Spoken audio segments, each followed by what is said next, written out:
Hello and welcome to Scrapping on the Fly. My name is Kristen and I am here with a new stamp and stencil savvy. What once was called Stamp It Like It's Hot. We are now doing a stamp and stencil, and we have something new every month. So for the month of January, we're talking about how we organize our stamps and stencils. And then next month, we will do a journal box, and then there will be something new for every month.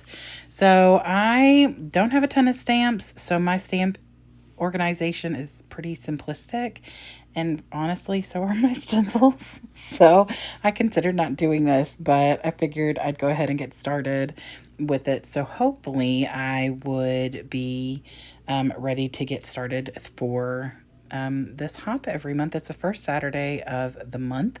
So first I'm going to go over how I store my stamps. Like I said, I don't have a ton. I have this IKEA box that I keep them in. The ones that I either use the most or are too bulky to go in that binder you see, I keep in the front part of the bin. And like some of these are close to my heart, ones that I got from like a Facebook marketplace. This is some of the ones that I use a lot, like the stamps for stitching, and then the Tim Holtz Distress ones. I use those a lot, so they're in this loose part up front because I grab them the most. And while it's convenient to grab the binder out, it's still the ones that I use the most often. I have like in the front, so I don't have to mess around. And then this is just a binder that my kids had for something, so it was left over. I already had these little pockets that I love, and I used to keep something else organized in them. And so when I quit using them for, I think, scraps, I decided to use them for my stamps. So I keep them typically by designer, just in case I'm wanting to use them to go with a collection that I'm like working with. But most of the time I just kind of have them in here. Like I kind of have an idea of what I've got because I don't have a ton of stamps. So I've got like most of my animals are wordy bits. Those are like wreaths, things like that. Like all these right here are holiday. So I kind of just keep them in that kind of order, and then try and put them back when I'm done. I'm really can be good about it, but also not. So I'm also not the best at cleaning them. Sometimes they'll sit on my little blocks for a few days before I clean them and put them back. I also have my Stamparatus from Stampin' Up back here. And then like this loosey-goosey stamp I got, I think, from a friend. Obviously I haven't used it yet, but it's kind of pretty, so I've kept it.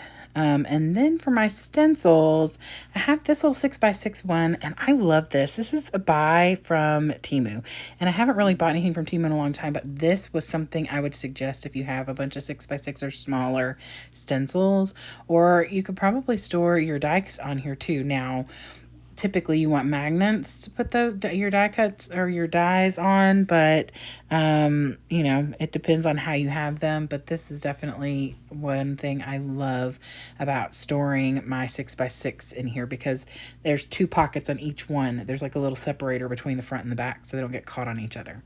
And then this is a crop and style. These were out years ago, and this was a way a lot of people organized their embellishments and stickers and borders and stuff like that. You could put your blocks over here, or if you don't have a ton of inks, you could always put those over here, smaller stencils, whatever. I had a couple stencils in there before, but I've moved them into my 6x6. I have these loose little folders in here from where I had them before for something different, and just decided to put them in here to hold some of these smaller stencils that are too big for my 6x6. And then these other pages came with a crop and style, so I don't even know if you can buy those anymore. But like binders or other scrapbooks, those work. I typically try and keep these by collection. And if you see something that's missing, it's because I haven't cleaned it and it's sitting in a stack. Like, I'm super bad about that. So that star one right there. And then the majority of my 12x12s are from Scrapping Reflections. I love Sandy. Her stencils are fantastic. They're 12x12.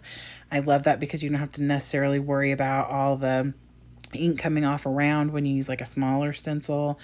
That's one of my favorites, the Heart Builder. And I had them in here kind of organized, but sometimes when I put them back, they don't always go back in the organized fashion. And so, but I love, love, love them. That's like from Temu, and I think think there's another one. That one is from Temu. But typically all of my 12 by 12s are by Scrapping Reflections. I adore her stencils. So, but those are all in here. And then I have some other ones that I got from other places. Like this one right here is kind of a creepy fun one. And then this one, and then the whole big stack that I have back here in the back are from like a pack that came from Temu. And so I don't care if they get destroyed like with pastes and stuff like that, because I think they were like $3 or something for a whole stack of them. So that is how I keep my stencils. It really works for me. I don't use them all the time. I do love using them, and I really need to challenge myself to use them more. Same with my stamps. I'm really bad about using my stamps because I'm not good at it. And I thought, oh, doing this hop, I'm going to get better. But if I don't, like use them more often.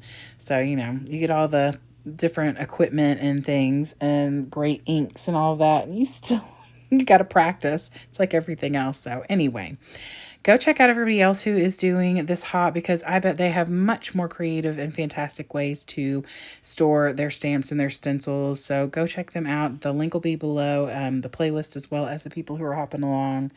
And I hope you'll come back every month and watch how we use our stamps and our stencils. And I hope you'll come back and see me for other things. So I'm hoping to be here most every day this month. And other than that, I think that's it. I hope you all have a great day. I hope you get a chance today to do something you love with someone you love. And happy scrapping.